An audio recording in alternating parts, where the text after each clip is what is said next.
Alright, everybody wants to know, how did I get into lawn care? Well, I will tell you. Many years ago, probably 9-10 years ago, this is probably back in like, I don't know, 2007, 2011, somewhere in there. I worked for a RV dealership. Basically, I detailed RVs and kind of played, maintenance repairman on them, all that fun stuff. And I tell you what, the owner of that place, oh my God, the nastiest, meanest old man you ever did see. I won't mention his name because he's dead, but I can tell you, nobody is missing him. But this guy was so mean and grumbly. He walked around with a cane. He'd swipe his cane at your feet. He'd go to hand you something. He'd hand you a towel or something. He'd shove it into your chest. God damn it. And some of you out there worked with me, and you know exactly what I'm talking about. But yeah, I worked for old Grumbly, doing RV detailing and stuff of that nature. And basically, it was a failing business because the guy really wasn't good at anything, and his kids ran the business. They weren't good at nothing, and just kind of slowly went under. Well, anyways, he had raccoons at his house, so he set up traps and catch the raccoons. And since I'm basically like the all-around guy, it was my job to go fetch these raccoons, take the company truck, go out to his house, fetch the raccoon. And basically, I was told to take it somewhere away from there and get rid of it. Okay. So I did that a time or two. And like the third time I did it, see, it's not just as simple as catching, he caught a raccoon and I took it in the back of the pickup and, let it go over in the woods or something.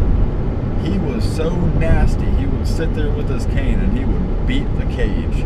That raccoon would just be going nuts. And the second raccoon I let go, I think it was the second one, I did a few of them. Okay, I took it out, dirt road, middle of nowhere, opened the cage, there you go, buddy. That raccoon took about 2 steps out of that cage and he turned back at me and he was thinking about killing me. I didn't have, the only thing I could do is jump in the back of the pickup truck. Luckily I didn't have to, but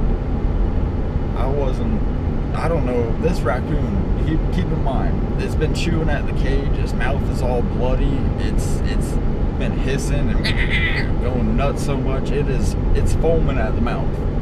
I don't know if it's got rabies, I don't know what's wrong with this thing. So it turned back around on me and like to have come over and probably bit me right on the neck. So come time for the third raccoon, the son came over and said, "Hey, my dad's got a raccoon, go fetch it from his house and let it go." Even the kids didn't like this guy. But so I told him no. And boy, that was a shocker. He was already like 2 steps off from me. He like, huh? What? He come back, no. He said, "Well, if you're not going to do it, then we don't need you anymore." I said, "Well, I didn't sign up to go catch and release raccoons, so that's gonna be what it's gonna be." So that was my last day at that place, and thank God of it, man. That place was horrible. I was making I think I was making $9 an hour. That sucks. What are you gonna do with $9 an hour? Just be poor? Like, that's all you could do. But basically, that set me in motion to end up in lawn care. I've got a family member that has a lawn care business, and my grandfather, he was kind of going to work his way out of the business, and my grandfather thought, "Hey, let me buy that business for you, work something out there, and you'll have work, you can grow the business, all that stuff." Well, the guy didn't really want to sell and kind of wanted to hang on to it for a few more years, so that didn't quite work out. But luckily enough, my grandpa actually had a zero turn and let me use that to start out. Now, it wasn't a fancy zero turn. It was a Dixon 5022, probably like a mower from like, I don't know, 1995 or something. I mean, don't get me wrong, I love that mower. That mower cut beautiful. You know, that was my start.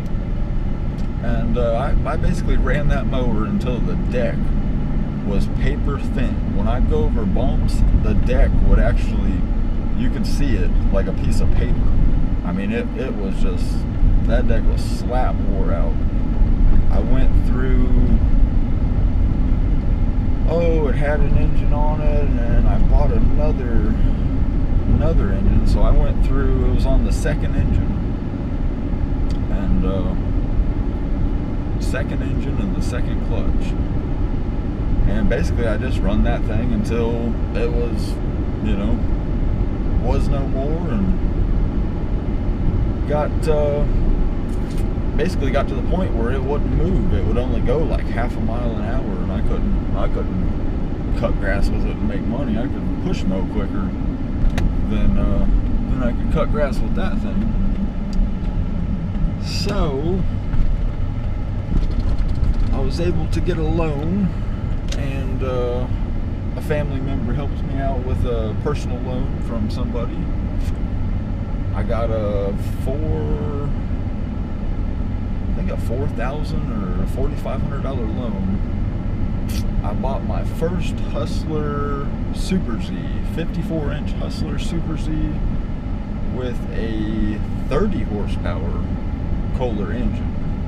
Now the new Kohlers are rated at 27. It's the same motor, but this motor didn't come on this lawnmower. This motor was off of like a stump grinder or something else, and so it was an older mower, or an older motor. The mower itself was either a 2004 or a 2006, and basically had an older motor on it, and basically just ran it till it didn't run no more, and basically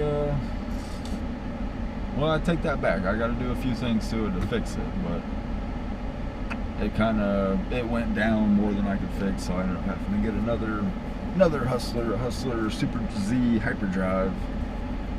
But yeah, that 54, I love that 54. The month that I got it, I believe it was $4,500 is what the mower cost me. The month that I got it, I did like $4,700. So I was like, yeah, this is the way, this is where it's at. But basically, yeah, I kind of lost my train of thought.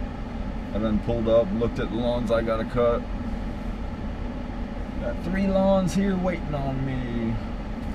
But yeah, that gave me my start, that Dixon 5022. That was a 22 horsepower engine. And boy, that thing would lay down grass. It would cut pretty much whatever you needed. And I was actually going to buy another Dixon. But Husqvarna actually owns Dixon. And I'm not a big fan of Husqvarna lawnmowers. Weed eaters. Oh yeah, that's the only weed eater I'll buy, 128 LD. But I'm not a big fan of their lawnmowers. I ended up getting the Super Z, and I'm telling you what, Hustler is the way to go. Like, the ease of maintenance, the length of time that it lasts you. I mean, the value is there. Hustler, I don't think I'd ever buy another mower than a Hustler. But yeah, that's basically how I got my start. And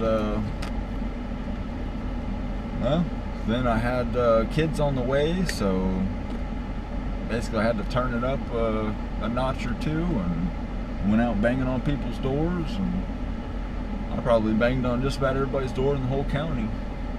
I know exactly where not to cut grass. I know where to cut grass. Like,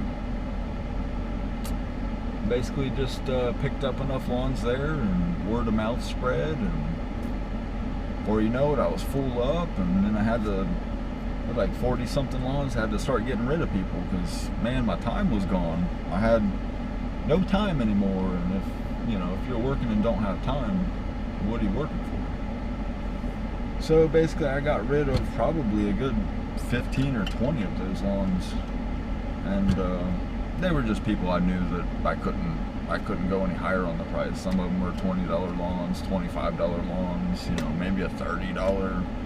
I had one guy who was cutting a commercial property for $35. He had 2 commercial properties. One of them was a quadruplex, and the other one was a commercial building with like 4 to 6 units for rent or something there. But that guy was so cheap. All I'd get was $35 a cut. Now at the time that wasn't too bad. It probably took me, let's say, 45-50 minutes to cut it. $35. That's a lot more than $9-10 an hour, but not really conducive to be able to retire or do what you want to do. So I got rid of all my lower end lawns and just steadily started getting better lawns, pricing them better, and it's doing lawn care is definitely a learning curve.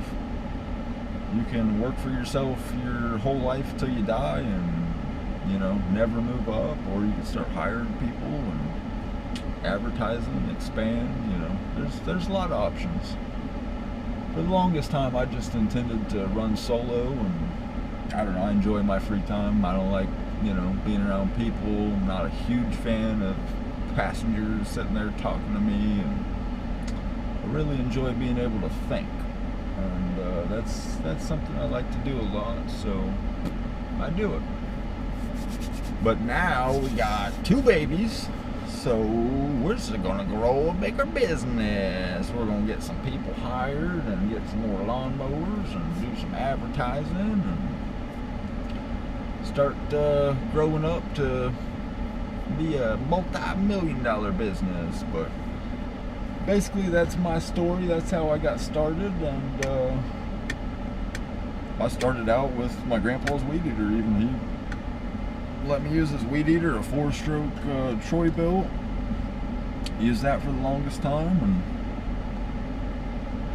basically just slowly moved up. And one thing you'll notice, sometimes you move up out of necessity. That lawnmower quitting, that was probably the best thing that ever happened to me. The getting fired from a job that kind of led to all this, that's probably one of the very best things that's ever happened to me.